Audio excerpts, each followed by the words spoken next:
Alright, so good everyone, you're welcome back to Lemmas, and this is like the first video we'll be dropping this month, right? So if you haven't subscribed, do it to subscribe. And for those of us who have been anticipating this video, I hope you get what you came for. Alright, so we're going to be solving random questions, not just random questions, you know where they're coming from. We're going to solve random questions, okay? Now, we're going to solve about 10 of them. So let's start with this one. Now, the first question here says simplify square root of 80 plus square root of 20 minus square root of 45, right? Square root of 80 plus the square root of 20 minus square root of 45. Now let's look at this 80. 80 is 40 times 2, right? That's like 20 times 4, which is actually 5 times 4 times 4, okay, which is 5 times 16, right? So this 20 here now, this 80, sorry, I'm going to replace it with 5 times 16 because 5 times 16 is actually 80, plus then this 20 we have here, that's 5 times 4, right? 20. 5 times 4 minus the square root of now 45. What's that going to be? That's 5 times 9, right? 5 times 9. Now, you see, now in each square root, we have 5 and we have a perfect square, right? The first square root has 5 and 16. The second one has 5 and 4, 5 and 9, right? So this 16 here actually has the square root. The square root of 16 is 4. But 5 is not a perfect square, so 5 will remain in the square root sign, right? Then the square root of 4, the square root of 4 happens to be 2. 5 remains in the square root sign because it's not a perfect square, minus the square root of 9 is 3, right? And 5 remains in the square root sign. Now if you look at this expression, we have 4 root 5, right? 6 root 5, and we have 3 root 5, right? If you add 4 of this root 5 to 2 of this root 5, you're going to have about 6 root 5, right? 6 root 5s, then minus 3 root 5. So out of your 6 root 5, subtract 3 root 5, you're going to have 3 root 5 left, right? So that's the answer to the first question. Alright, so that's for question 1a. Now moving over to question 1b, we have the question, find the positive square root of 7 plus 2 root 6. Alright, so to solve this question, these are the steps we are going to take. We're going to liken this expression now to this one. Look at this binomial expansion, the binomial expansion of degree 2, that's the highest power being 2. If we are to expand this term here, we're going to have a square, right, plus 2ab plus b square. Now let's take a look at this middle term here, 2a and b, right? 2ab. Now our a, we're going to compare this middle term to this term here attached to the root 6, the one having 2 root 6. Now since we have 2ab and we are equating it to 2 root 6, we're going to notice that 2 is actually on both sides, right? So our a is going to be 1 and our b is going to be root 6, right? So this is 2ab, this is 2a and b. You know there is a 1 here, 2 times 1, which is still 2, then root 6, right? So now that we have the value for a and b, this is our a, right? This is our b. Since we have the value of a and b, we are going to substitute those values into this equation here. So this is going to be 1, this a will be 1, right, plus square root of 6, everything is squared, right, equal to, what's our a, that's 1, right? 1 square plus 2ab, that is 2 times 1 times b, right? Then plus b square happens to be square root of 6 square, right? You know our a is 1 and our b is root 6 when we compare this to this. All right, so expanding this side, we're going to have 1 plus root 6 square equal to 1 square happens to be 1, right, plus 2 root 6 plus, okay, this is square root of 6 square, so square root is going to cancel square, leaving us with just 6, right? So on this side, on the right hand side, we have 1 plus 6. 1 plus 6 happens to be 7, right? So this is 7 plus, then we have 2 root 6. On this other side, we still have 1 plus square root of 6, everything is square. Now I'm going to use this square to take the square root of the right hand side, right? The square from the left hand side becomes square root on the right hand side. So 1 plus square root of 6 equal to the square root of 7 plus 2 root 6. Are you there? All right, so we have actually answered the question. They say we should find the positive square root. Find the square root of this thing here, 7 plus 2 root 6. Are you there? this is the square root of 7 plus 2 root 6. So the answer is 1 plus root 6, right? The square root of this is 1 plus root 6. And that's it for number 1. Let's move on to number 2. Alright, moving to question 2. Let's start with question 2a. Simplify log 27 base 3 plus log 81 base 3 minus log 243 base 3, right? Alright, let's not waste too much time. This base 3 plus logarithm to base 3 minus logarithm to base 3. Alright, since we're having base 3, base 3, base 3, let's try to express the logarithm here in terms of 3, right? Is it 27 here is actually 3 raised to power 3. Get the point. Now 81 here is 3 raised to power 4, right? 3 raised to power 4, that's 81. Then how about 243? 243, that's 3 raised to power 5. Right, so now we have expressed everything in terms of 3. So this powers of the logarithm will move out to the side and become the coefficient of the logarithm. So this 3 here will move out to this side. We have 3 log 3 base 3 plus the 4 will move out, become the coefficient. 4 log 3 base 3 minus 5 log 3 base 3. Now there is a law of logarithm that states that the logarithm of a number to itself as the base becomes 1. So this log 3 base 3 we're having will be 1, right? Log 3 base 3 1, log 3 base 3 1. Alright, so this is actually 3 times 1. Since log 3 base 3 is 1, then this will be 4 times 1 minus 5 times 1, right? So 3 times 1 we know is 3, right? Plus 4 minus 5. What's this? 3 times 4, 12 minus 5. What's going on here? This addition, right? Not multiplication. So we're going to have 3 plus 4, that's 4, 5, 6, 7, 7, right? So 7 minus 5 is 2. So the final answer is going to be 2, right? So the answer to 2a is 2. Let's go to the second question, sorry, the b part of 2. Right, number 2b, solve for x in this equation. Okay, let's stay this side. The b part, solve for x in this equation. Logarithm of x squared minus 5x minus 10 base 2 equal to 2, right?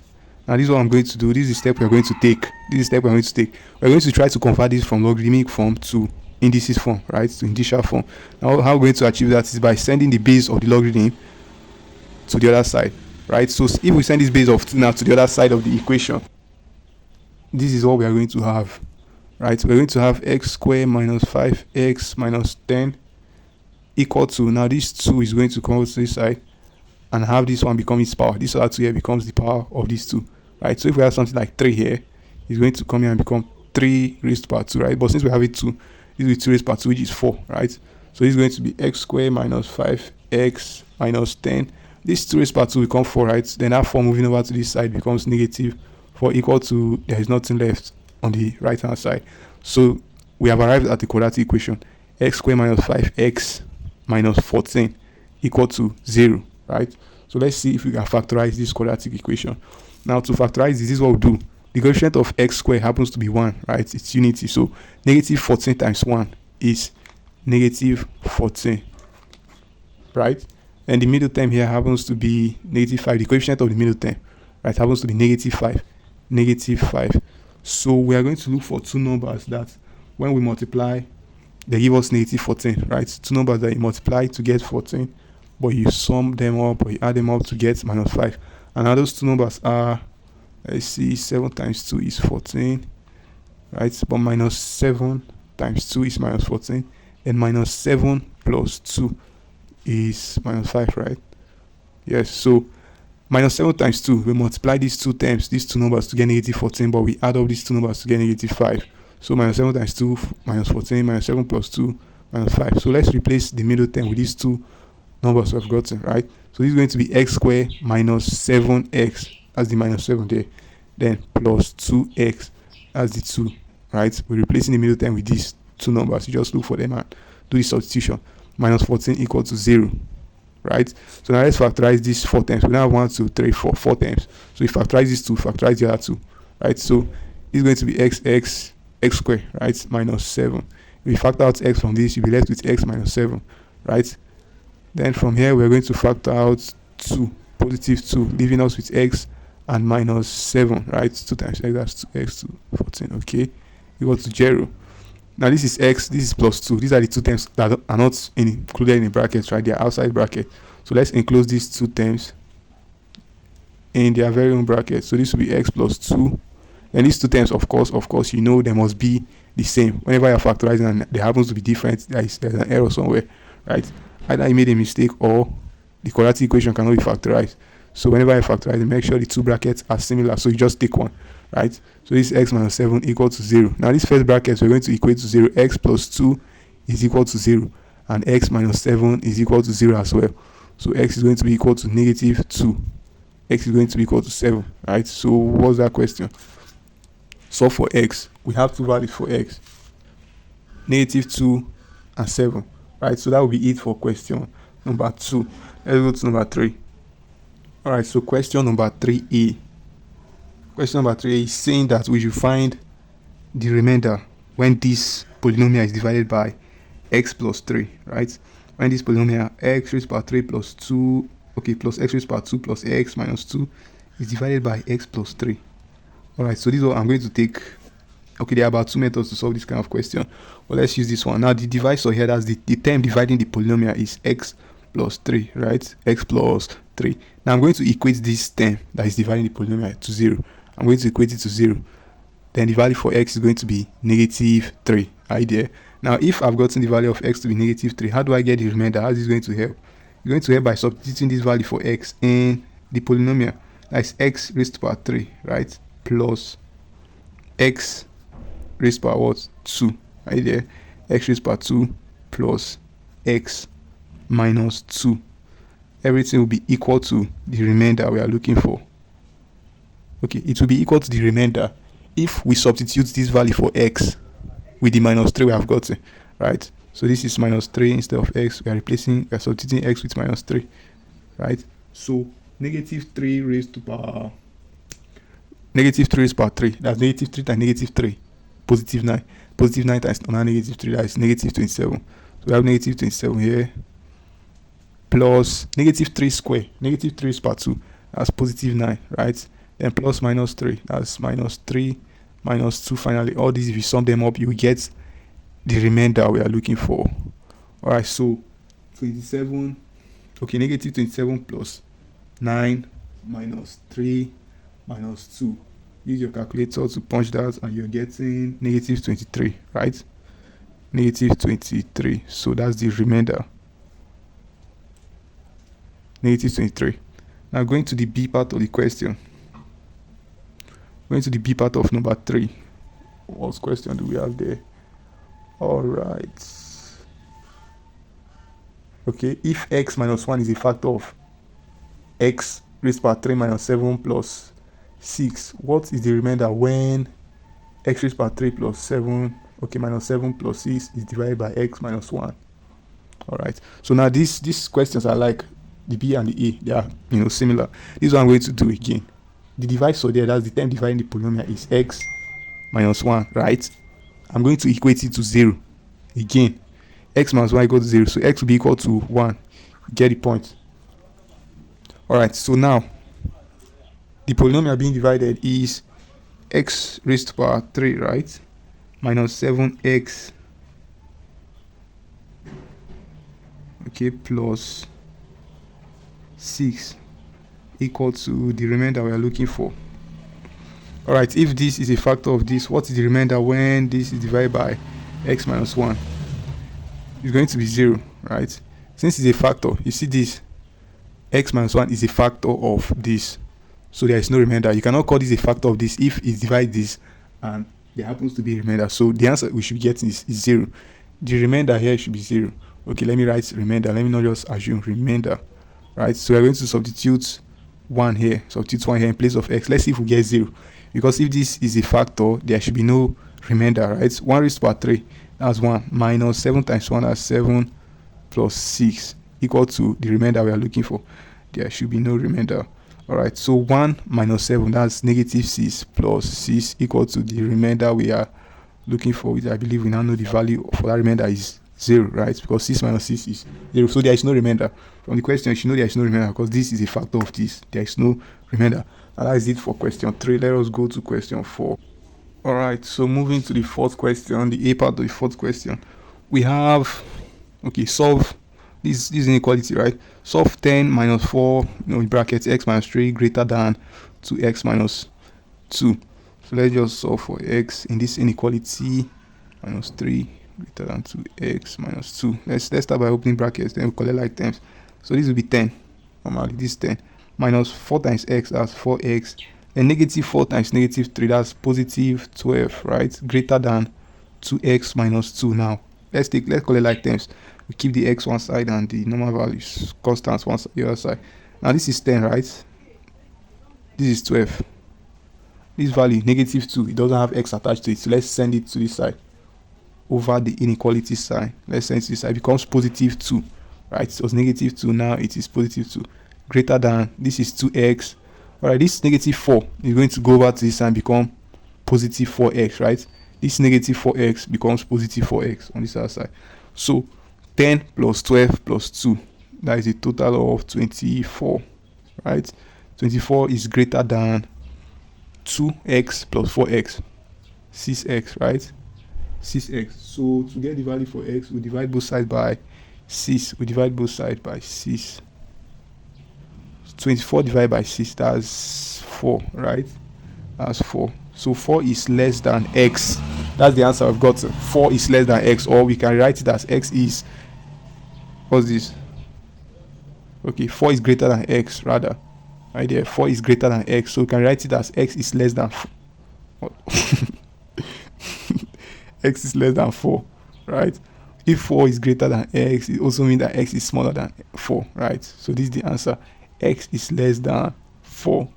Nice one. So let's go to the B part of the question. What's going on in the B part? For what values of x are both the inequalities true? Okay, let's check the value for x that will make this first inequality true. 9 plus 2x greater than 0. This is the first inequality. Let's see what value of x will make it true. Now this is what we're going to do. 2x is greater than, I'm going to send the 9 over to this side, over to the right hand side of the inequality. It's going to become negative 9, right? So to get x, now divide both sides by 2. So x is going to be greater than negative 9 over 2, right? So this is the value for x that satisfies this first inequality, right? X is greater than negative 4.5, as that's the first value for x that makes this inequality true. Now let's look at the value for x that will make this inequality true. 7 minus 3x greater than 0, right? What value of x is going to make this true? Now this is 7, and I'm moving this negative 3 to the right hand side, it becomes positive 3x, right? Move the negative 3x to the other side, becomes positive 3x. Then I divide both sides by 3. Divide both sides by 3. So x 7 over 3. Okay, let me write it as x is less than 7 over 3. Instead of saying 7 over 3 is greater than x, let me write it as x is less than 7 over 3. Alright, so this is the second value for x that satisfies, this is the value for x that satisfies the second inequality and makes it true. So 7 over 3 was that 2.33333. 2.3. Okay, 2.3. So that's the value for x that satisfies the second inequality. Is that the end of question 4? Yes, that's the end of question 4. So let's go to the fifth question. Alright, so question 5a. Simplify 3 root 5 minus 2 root 3 multiplying 3 root 5 plus 2 root 3. Alright, we're just going to open this bracket and simplify everything and see what the answer will be. Root 3 root 5 plus 2 root 3. Alright, so we're going to multiply this and this, then this and this, right? So 3 root 5 multiplying 3 root 5, what's that going to be? Alright, 3 times 3. Okay, let me just write everything down so we'll understand better. This 3 root 5 multiplying 3 root 5, right? Then we're going to use 3 root 5 to multiply 2 root 3. Alright, 3 root 5 multiplying 2 root 3, right? Now if you use this to multiply this and this, let's use this negative 2 root 3 now to multiply this bracket as well. So negative, we're going to have negative 2 root 3 multiplying this 3 root 5, right? Use negative 2 root 3 to multiply 3 root 5. We also use negative 2 root 3 to multiply positive 2 root 3 to multiply 2 root 3, right? So now we have about 1, 2, 3, 4 terms to put together. All right, so this is 3 times 3, right? 3 times 3, that is 9. Then root 5 times root 5. Let me do something here. This is root 5 times root 5, right? That is going to be root 5 times 5. That is going to be, can you see that side? Root 25. And the square root of 25, the square root of 25 is 5, right? So if we have root 5 times root 5, is the same thing as saying root 5 square, right? So square cancels root, that's 5. So whenever you are seeing two similar roots multiplying each other, just take the number in the root sign. That's take the 5 in this case. So root 5 times root 5, that is 5, plus 3 times 2, 6. Then roots, these roots are not similar, so we cannot just take a number the same way we took 5 here. Right, this is 5 and this is 3. So 5 times 3, we have 15 in the square root sign, right? That's for this. Now we have minus 2 times 3, that is 6 root 3 times 5 in the root sign, that's 15, right? Like this guy is going to cancel this guy. But let's move on. Then we have minus 2 times 2, that is 4. Okay, I wanted to say roots, but this is 3 times 3, right? Root 3 times root 3, that's going to be root 9, and the square root of 9 is 3. So since they are similar, let's just take the 3. Alright, so we have 6 root 15 minus 6 root 15. So this is going to cancel out this, right? Leaving us with 9 times 5. What is 9 times 5? 9 times 5 should be 45, right? 45 minus then 4 times 3, 12. Right there. 45 minus 12, that is 33. So the answer to the, that's 33. Let's go to the B part. Express x minus 4 over x plus 2 x minus 1 into partial fractions. Instead we should express it into partial fractions. We are going to split this fraction into 2, right? Partial parts. Now the first partial fraction is going to be a over, what's this, x plus 2. Then the other partial fraction will be b over x minus 1. And yes, I'm done. No, I'm not done. I have to find the value for a and b, right? I have to find the value for a and b. How do I do that? Now I have 3 terms in this equation, right? I have 1, 2, 3. This is the expression 1 to split into these partial fractions, but I ended up having these 3 terms, right? 1, 2, 3. So to look for the value of a and b, this is what I'm going to do. I'm going to multiply through. I'm going to multiply these 3 terms with the denominator of this. That's x plus 2 and x minus 1. I'm going to multiply through with it. Now if I multiply this first term with this denominator, the denominator is going to cancel itself, right? Leaving us with x minus 4 equal to, if I multiply this other term now with this same denominator, remember we are multiplying through, right? If I multiply this second term with this denominator, x plus 2 we cancel x plus 2. So what will be left to multiply a is actually x minus 1. Can we see the minus? All right, plus. Then if I still multiply this last term, this other term here with this same denominator, you will observe that x minus 1 we cancel x minus 1, right? When you're multiplying, then what will be left to multiply b is actually x plus 2, right? You get the point. Now we are still looking for the values of a and b. How do I find a? Okay, to find a, to find the value of a now, I have to eliminate b because they are about, okay, let me say 3 variables here. X, that's 3 unknowns, sorry. X, a, and b, right? That's too much. Let's try to reduce it. Now to reduce it, I'm going to eliminate b. To eliminate b, what do? I say let x be equal to negative 2. You know why I say it should be negative 2? Because this is positive 2. And if I substitute x to be negative 2, 2 minus 2. 2 minus 2 will become 0, right? And that's 0 multiplying b is going to eliminate b, leaving us with just a, right? So let's go ahead with this substitution. X equal to negative 2. So here we are going to have negative 2 minus 4, right? Equal to a in bracket negative 2 minus 1, right? Negative 2 minus 1 plus b. Do I need to show this working? All right, negative 2 plus 2, that's 0, right? So negative 2 minus 4 is negative 6. 4, 5, 6 equal to negative, this is negative 3, right? Negative 3a, right? Negative 3a. Then this is gone, this is 0b, right? Plus 0, nothing. So how do we get a? How do we get a? We divide both sides by negative 3, right? So a is going to be equal to 2. The negative cancels the negative, and 6 divided by 3 happens to be 2, right? So now how do we get b? How do we get b? Remember, to get a, which we have gotten, we eliminated b, right? Now to get b, we are going to eliminate a by saying let x be equal to 1. Do you understand? Because 1 minus 1 is 0. That's how we're going to eliminate a. So if we say let x be 1, what's going to happen? This is going to be 1 minus 4 equal to a 1 minus 1 plus b 1 plus 2, right? So this is going to be 1 minus 4. We are substituting value for x now in this equation.